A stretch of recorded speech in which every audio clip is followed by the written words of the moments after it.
Good afternoon. So I have a couple of things to mention at the top. As you probably are aware, the Secretary will be doing a press availability shortly. That his meeting is still ongoing. So we'll get through as much as we can today. And then once we get word that the press availability is about to start, we'll cut things short here so folks have a chance to watch that. So in that connection, the first thing I would mention is the Secretary is traveling today in Sochi, Russia, where he is meeting with President Putin, Foreign Minister Lavrov, and other Russian officials to discuss the full range of bilateral regional issues, including Iran, Syria, and Ukraine. This trip is part of our ongoing effort to maintain direct lines of communication with senior Russian officials and to ensure U.S. views are clearly conveyed. Secretary Kerry will travel later this afternoon to Antalya, Turkey, to consult with allies and partners gathered for a meeting of NATO foreign ministers on May 13th. Second item is Nepal. I would express our deepest condolences to all of those who continue to be affected by the earthquake in Nepal. Today, a magnitude 7.3 earthquake struck the Dholaka district in the central region of Nepal, approximately 50 miles east-northeast of Kathmandu. The U.S. Geological Survey considers this earthquake to be by far the largest of over 100 aftershocks that have followed the April 25th 7.8 magnitude earthquake. U.S. government personnel remain engaged in response and relief operations. Let me highlight the work of our USAID Disaster Assistance Response Team. The urban search and rescue personnel who had been preparing to depart but were still in country have gotten back to work, and they are working in coordination with the U.S. military and are conducting aerial assessments of Dholaka and the surrounding areas to view the extent of recent damage. There are also members of the search and rescue team on the ground conducting search and rescue operations in affected areas in the city of Kathmandu as well. In that connection, Assistant Secretary of State for South and Central Asian Affairs Nisha Biswal will proceed with a previously planned trip to Nepal later today. She will meet there with Nepali government leaders, with Ambassador Bodhi and U.S. Embassy Kathmandu staff and other U.S. officials to discuss ongoing response and relief operations, as well as to review the long-term recovery effort. And then the last item at the top, and then we'll turn to you.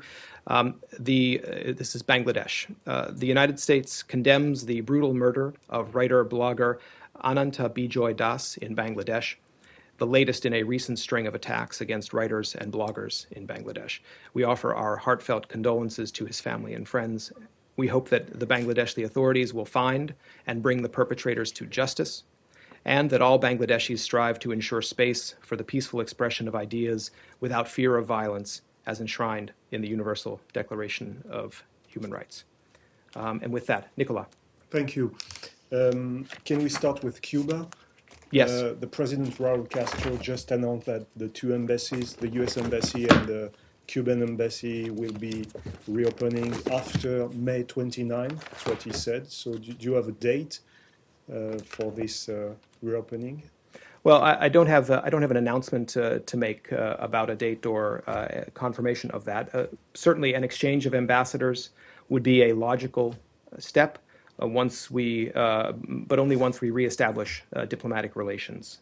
We do not have a fixed time for that. We are still in negotiations, as you all are well aware, negotiations with Cuban authorities about reestablishing diplomatic relations, but we don't have any announcements to make at this time. So you don't have a schedule because it was supposed to happen in April before the Summit of Americas. You don't. Well, I think we've always said that this would be driven by the substance. That we've been working through those issues with Cuban counterparts. It has taken a lot of effort thus far, and there's still more work to be done. So we're not quite ready to announce anything yet. Okay, and just to follow on that, sorry if you talked about that yesterday, but what's your take on the French president's visit to Cuba, and especially his meeting yesterday with Fidel Castro? Do you think that it was appropriate?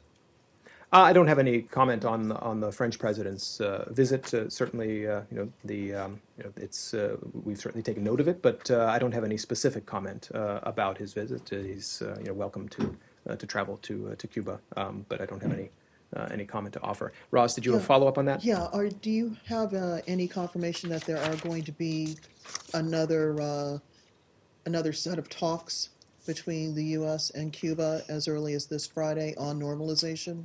Well, as with the question Nicola asked, I don't have any schedule announcements to make.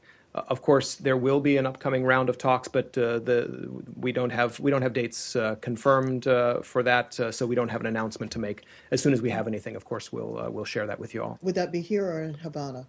Again, nothing has been confirmed yet. You're aware, of course, that these have alternated location, so that would make Washington the logical choice. But as I say, I don't have any announcements to make about that. We'll wait until we have confirmation and then share that. Are you able to say whether there have been lower level discussions between the two teams, apart from these face-to-face meetings?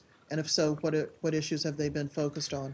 Well, there have been a variety of meetings on a number of issues, which there are a number of groups that are getting together to talk about some of the specific issues. Of course, there are the discussions on reestablishing diplomatic relations, which you are familiar with. Mm-hmm. There have been migration talks, and there have been talks about maritime issues and so forth. So those things all continue, but I don't have a specific update on the talks on reestablishing diplomatic relations. Yes, Saeed.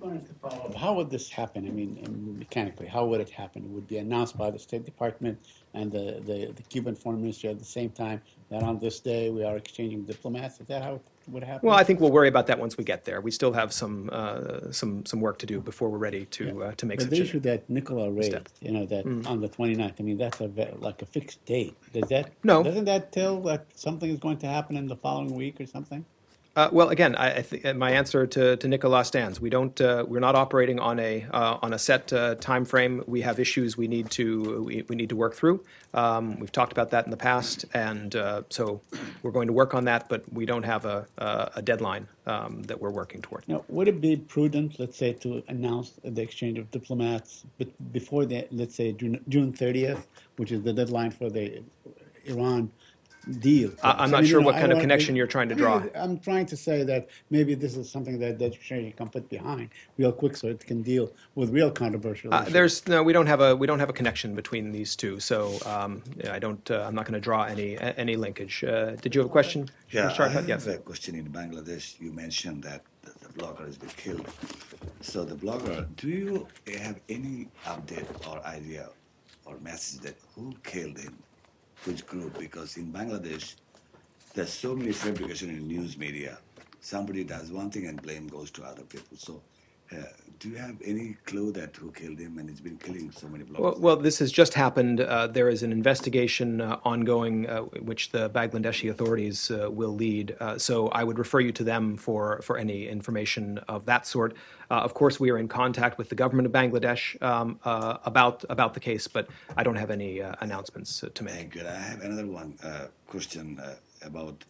I raised a question regarding former State Minister Salahuddin Ahmed. He was the spokesman for BNP, the opposition leader. And he found in India yesterday, and he called his wife, and Indian police been caught. It's like 3 different messages we're hearing from morning. So he found in India he was kidnapped like 63 days ago. So is there any way you have any message that what's going on with him? I'm sorry, we're not involved in that. In that case, I don't have any update to share with you on that. Iran? No, yes. In Mahabad, the Kurdish region of Iran, there were riots over the past few days over the unexplained death of a woman who had worked in a hotel, Kurdish woman, and then police crackdown ensued there. The protest seems to have tapered off for now. Do you have any comment on those protests? No, I don't have any information about that situation. And then some Iraqi Sunni leaders are here in town in Washington, D.C., including Rafael Isawi, who is wanted by the Iraqi court. Can you tell us why they are here and whether they have met any State Department officials? Well, we're aware that the former Iraqi deputy prime minister and the governor of Nineveh province are visiting Washington this week. It's an unofficial visit, not organized by the U.S. government. They have requested meetings at the Department of State, so we expect that senior department officials who work on issues related to Iraq and ISIL will meet with them during their stay. But I don't have further. Mr. Isawi as well? I'm sorry? Are they going to meet Mr. Isawi as well? I don't have further information on the meetings. As I said, this is an unofficial visit. So they've requested meetings here, and we will meet with them. I don't have a full lineup of exactly who's going to participate. When you meet with them, will you be able to share some more information? I don't have any further information. I'd refer you back to their delegation to talk about the details. Yes. Yeah, we'll come to you in a second, Raz. Yes. Yes. Still on Iraq. The Iraqi prime minister apparently signed a deal with the Russians to supply them with Sukhoi fighter jets because they're unhappy with the delivery of the F-16. Do you have any comment on that? Well, first, I'm not familiar with that report, so Okay. I'm not going to comment on the details of it. I haven't seen that. I think we've talked quite a bit in the past about the F-16 sale. If I recall correctly, the pilots are undergoing training in the United States right now. That's moving ahead on schedule. So I don't have any. But they are being trained for the past 7-8 years. I mean, they have been. They are being trained for many, many years, and these deliveries should have taken place a couple of years back. So why do they keep holding them back? Happy to get you an update on that, but I'm not aware of any Are you of any concerned specific that delay. these F-16s might actually fall in the wrong hand? No, we've got a security partnership with the government of Iraq. We work closely with them, and so no, we're not. Then why the hold expressing- up on the delivery? Well, I'm not agreeing with you that there's a holdup on the delivery. It remains on the schedule that we've discussed in this briefing room. I'm not aware of a delay. Roz, go ahead. Somalia. The Yes. White House announced on Monday that the career service officer who was supposed to be the new U.S. ambassador to Somalia is withdrawing her name. Can you explain why? Yes, there was the nomination was withdrawn. This was a decision made by the nominee for personal family reasons. Our policy on Somalia has not changed, so there's no news to report on that. This was simply a decision for personal reasons. Well, it's curious because the Secretary of State just had his unannounced visit to Mogadishu, where he met with the top leaders in the government and talked about having a U.S. ambassador, at least in the country, on a day-to-day basis while being based in Nairobi. And we were all told this was a sign of the U.S.'s commitment to helping the new Somali government. And that commitment stand remains. upright. So what happens now? Who is going to be that face of the United States in Mogadishu on a day-to-day basis until the president nominates another person to be the ambassador? Well, to we have a Somalia? unit at our embassy in Nairobi now that covers issues related to Somalia. So we are already, we are following now Somali issues from our embassy in Nairobi. This nomination was with the Senate. It had not come to a vote.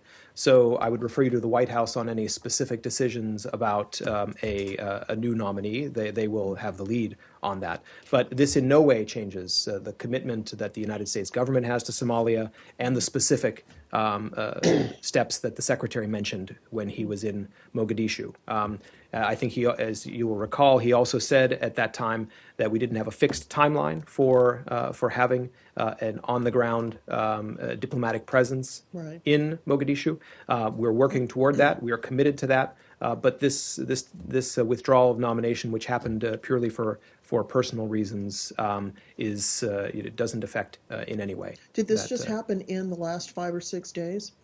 The decision to withdraw the Well, nomination? I think I don't recall the date on the withdrawal that was sent out by the White House. It was just a couple of days ago. So I think it was either last Friday or it was yesterday. So it's been in just the last couple of days, And has subsequent this- to yeah. the Secretary's visit. And was the Somali government notified that the nominee would not, in fact, be the new U.S. ambassador, and what was their reaction? I don't have information on that, and that would be in the category of our diplomatic exchanges with other governments that we wouldn't be commenting on. But I think the Secretary's visit to Mogadishu is a clear testimony to our commitment to the progress that's been made in Somalia and to continuing to support it, and to doing so by having an enhanced presence in Mogadishu. Is there Yes. urgency, this is my final one, is there urgency in getting a new nominee before the Senate Foreign Relations Committee and getting that person confirmed, given the tenuousness of the situation politically in Somalia? Well, I would refer back to the White House for nomination questions. I'm sure they will go to that with deliberate speed, but I don't have a timeline to announce on their behalf. Samir, go ahead. Iran? Yes. Did you comment before about reports that the U.S. and Iran are changing their intersections offices in the two capitals to better locations? I think this came up last week, if I'm not mistaken. And as I think, I don't know if it came up in the briefing though.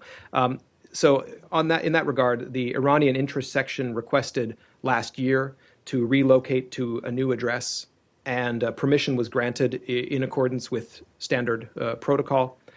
We expect they will relocate soon, but we would refer you to their interest section for any details about the exact address and when they will move. Let me highlight this is not connected. This is a long-planned relocation. It is not connected with the ongoing EU-led P5+1 negotiations. Those, of course, are focused on addressing the international community's concerns over the nuclear program. The foreign interest section of the Swiss embassy in Iran, which serves as our protecting power there, as you all know, remains at its current location. I know there had been some questions about whether there was a new location. Any new location would be announced by the Swiss embassy in Iran.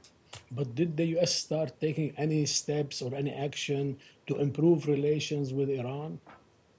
Again, this was handled according to standard protocol. This issue, because there are visitors, American and Iranian business people are visiting to improve. I'm not aware. There have been a lot of reports about where purportedly American businesses have been traveling to Iran, and some of this has come up in the last week or two. And in particular, there was a report about where allegedly oil executives were going. We found no evidence to back that up, and in fact, I think even some Iranian officials backed away from those earlier statements. So I would not put this relocation of the interest section into any other context. It was handled according to protocol. Is not connected to other issues. But there's a report about Iranian business delegation visiting this week to improve Iran's image in the United States. I'm not familiar with that report. I don't have any comment on that. Michelle, did you have a question? No. Iran. Just same topic, John. Or? Question. Okay. Very quickly on Iran. Is there anything ongoing now? Are technical teams meeting? What is the status of the 5+1 talks? So as we announced yesterday, talks on Iran's nuclear program are resuming this week in Vienna. Undersecretary Wendy Sherman and the U.S. Undersecretary Sherman is with the Secretary right now, but tomorrow she and the U.S. negotiating team will join those negotiations in Vienna. Mm-hmm. And do you believe that, the talk between the Secretary of State and the Russian President focused a great deal on Iran or partially on Iran? Well, that meeting is ongoing, to the best of my knowledge. At least it was when I came out here. So we'll let the Secretary speak to his meetings in a few minutes once those have concluded. Iran or? No. Okay, then let me go to John and then we'll come back to you. Go ahead. Just have a couple of questions on the summit this week. Do you have any new? You mean the GCC? Yeah, summit? the GCC yes. summit. Right at this point, do you have any new military sales that you'd be able to announce that might be part of the deal? Well, this is a White House-led summit, so for any deliverables and outcomes, I will certainly defer to them. The meetings get underway tomorrow, so I'm not going to preview anything right now. Mm-hmm. And with these, any negotiations about potential military sales take into account U.S. law requiring that the U.S. Is on guard for Israel's qualitative military edge. Are you trying to suggest we would engage in negotiations that are outside the scope of U.S. law? Well, I'll just let you answer the question. Well, I mean, of course, we take all those factors into account, and I think yesterday there was an on-the-record call from the White House where they also addressed some of those issues. So, Yeah. so certainly. Does it appear that do you think that might be a factor in in these discussions, in the sense of is Israel's qualitative military edge so much vastly superior than Gulf allies that we have, that the likely sales will probably not even have implications for QME at all? Well, again, I'm not going to get into any particular possible deliverables similar to my answer to your first question. I think I would take a step back, though, and say that this summit is an opportunity for the leadership from the U.S. and the GCC to discuss a variety of ways to enhance our partnership and to deepen our security cooperation, and that holds in a variety of areas. So we certainly expect that political and security issues are going to be high on the agenda, but we'll wait until the talks have happened before we give any readout. Michelle, you were next. Yeah. Can we ask on the summit? Let me. Michelle's been waiting. So On the yeah. summit, we wanted to ask on the summit. Pardon? On the summit. Yes. Okay. I mean, do you believe that the conversation between the King of Saudi Arabia and the President of the United States put to rest the issue of the controversy over the snub or not snub? And has there been any change on who's likely to attend? Because there were also some reports that the King of Bahrain might come. Could you? Well, any participation questions, I would defer to the White House. They're the organizers of the summit, so they will have the most up-to-date information about participation. But with respect to your first question, certainly I think the Saudi foreign minister spoke to this yesterday as well. Foreign Minister Al Jubair was, I think, quite clear. And we share that view that in rebutting any notion of any sort of snub or any other kind of tension in the relationship. I think as the foreign minister pointed out, the crown prince and the deputy crown prince, the number 2 and 3 people in the Saudi hierarchy, the people who are responsible for security issues, are coming to this summit. And we welcome the opportunity to continue the discussions. I would also remind that the Secretary was just in Riyadh, had very productive meetings with the King and with the top Saudi leadership, and that was followed the next day by meetings with the foreign ministers of the GCC countries in Paris, which also were extremely productive. So we see the summit as continuing along those lines. My colleagues over at the White House will be able to tell you more. Last one on this issue. Back in April, on April 5, the president gave an interview in which he said that there are internal problems and issues that Saudi Arabia and the Gulf countries must deal with. And he's talking about political sharing of minorities and so on. He's talking about liberalizing giving freedom to women and so on. Is this going to be also on top of the agenda that the president is likely and the Secretary of State likely to discuss? Again, I'd refer you to the on-the-record call that the White House did yesterday, where I think they addressed that specific question. Michelle, go ahead. Yeah, is Assistant Secretary Nuland participating in the meetings in Sochi with Secretary Kerry or not? Yes, she's traveling with the We Secretary. didn't see her in the picture. That's why I was curious. Oh, to know. I haven't seen the picture. I'm not sure which picture. So, but anyway, yes, she's part of the delegation. Thank you. Okay. Moscow, since she assumed. Well, they're in Sochi. I'm sorry, Sochi. I don't know. I don't know when her last visit was there. Please go ahead. Jeff, the Pentagon said this morning that there's a Iranian flagged cargo ship making its way toward Yemen. Do you guys are you aware of this ship, or are you concerned that it could be something nefarious being transported on this ship under the guise of relief aid during the ceasefire? There was a report about that, and I think my colleague Colonel Warren over at the Pentagon spoke to that just about an hour or so ago. We are monitoring on the one hand Iran's latest maritime shipment to Yemen. And on the humanitarian side, we expect Iran's humanitarian support for the people of Yemen to occur within the process established by the UN for all international donors. Donor countries know how to work with the Office for the Coordination of Humanitarian Assistance, OCHA, within the framework that they have set. Now, with regard to the report about Iranian warships, we've seen those reports, and we are certainly tracking this convoy closely. We would discourage any provocative actions, and for further details about that, I would refer you back to the Pentagon, who are certainly following this extremely closely. Speaking of Yemen, yes, Roz. Is the U.S. Confident that the humanitarian pause or ceasefire is going to take effect at 4 p.m. Eastern Time, as had been announced by the Saudi-led coalition?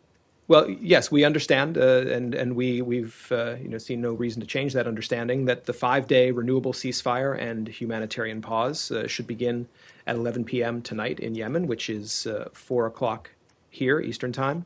And we view this Saudi initiative, as well as signals from other parties, that the ceasefire is viewed favorably and will be honored. So, yes, we're expecting parties to hold to it. On Friday, the Secretary and Foreign Minister Joubert both acknowledged that they would be spending what were now the past 5 days engaged in a lot of diplomacy to try to persuade the Houthis and partisans supportive of the former President Saleh to lay down their weapons and to allow this ceasefire to take effect.